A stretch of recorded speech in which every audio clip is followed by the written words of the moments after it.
Poncho experiment, take 2. I've got out the DD Frontline XL today, and I didn't think it'd be big enough. Doesn't cover it completely, but hey, got ventilation, no bad thing. It might work, it might insulate, it certainly keeps some draft out the top. I'll get in it in a bit and lay in there for a while and see if there's any heat build up.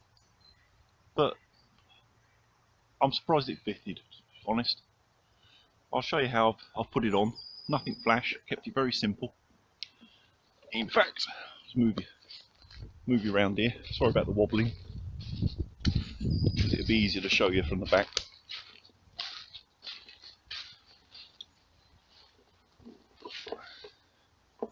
Just laid it over the top.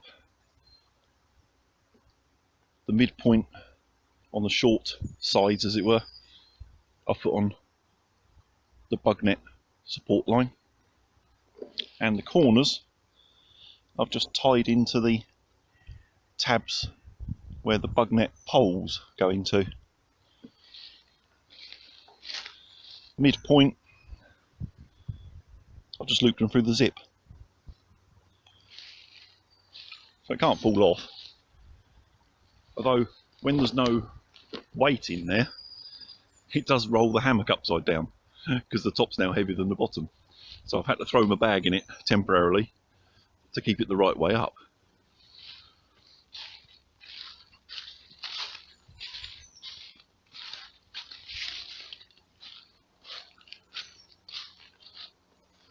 The other thing, can't quite see in there, there's too much reflection off the net, but the other thing that I didn't really even think about until I was literally just putting it on.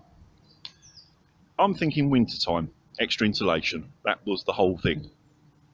But then it dawned on me, in the summer, when sometimes I get woken up, when it's bright really early, sun's up 4 in the morning or whatever, silly o'clock in midsummer, that'll also keep some light out if I did that.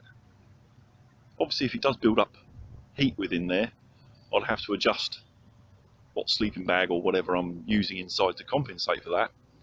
But it might help as a bit like a blackout curtain, if that makes sense. Right, I'll get in, have a lay in there, and then come back and give you my verdict. Well, a bit of a rethink. Yes, it does cover, but I think it's too high to really make a big difference. Yes, it will stop a certain amount of heat escaping, but it's too open at the ends. I'll show you behind my head here. So, insulation-y wise, nah, not like this, too high. I think maybe if I was to set it up like I did on the little one with a low ridge line, so it's right down over, yes, that would work. Got the very big hooped bug net on this, and it just holds it up way too high. So bring you down a bit, it's making my arm ache. So if I was to do that with this one, I think I would just have to hang the hammock upside down and sleep on the underside, as it were, ridge line, and have it down low over me. Still think it'll work. It is long enough, and it is, I mean, it's obviously stopping any wind. There's a bit of wind today. It's stopping any wind coming in through the sides, but where it's open, I can feel the wind on my feet at the end. So it's working as a windbreak, but not efficiently enough for heat build up. I'll spin the camera around. There we go. You see it's very open at the end. This bug net's just too high. It's brilliant for the summer and as a bug net because it gives you tons of room in here. But in this application, nah, it's not going to work. That's my problem, not the hammock designer's problem, because I love this hammock. So yeah, might have to have a rethink. I must say though, it's nice getting back in this hammock. It's the first time I've been in it for months, and I just love the space. Not quite how well you can see. I'm let's have a look.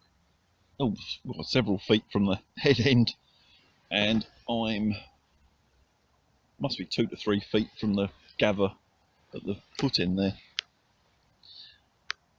It's plenty big enough, and also so wide. I don't know whether I can do it with my feet. Just find the edge of the fabric. It's like a bloody single bed. Excuse the train going past. They don't run very often on this line, and it's sod's law that one goes past as soon as I start filming. Yes, it's like a single bed. That's how wide the thing is. So laying diagonal in it, it's no problem at all. Yes, glad I've tried this out. This configuration, no, it won't work. But it was fun trying it. And it was a good excuse to get the big hammock out.